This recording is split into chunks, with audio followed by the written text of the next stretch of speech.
দেখুন বন্ধুরা, বিশ্বজিৎ ফিশিংয়ের তরফ থেকে আজকে আবার বজ্জানের পুকুরে মাছ ধরা দেখাচ্ছি। আজকে আমি 500 টাকা দিয়ে দুপুরের পর বসেছি।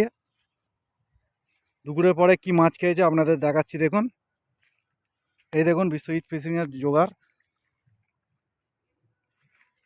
দেখুন, দুপুরের পর 500 টাকা দিয়ে আমি বসেছি মাছ। দেখুন, এই যে বজ্জানদা বসো ঘন্টা একটু।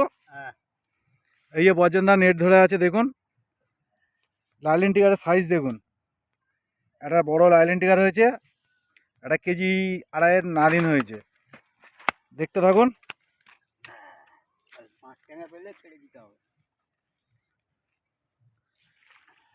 আজকে আমি বিশ্বজিৎ দুপুরের পর বসেছি 500 টাকা দিয়ে। দুপুরের পরে দুটো মাছের টান পেয়েছি। দেখুন।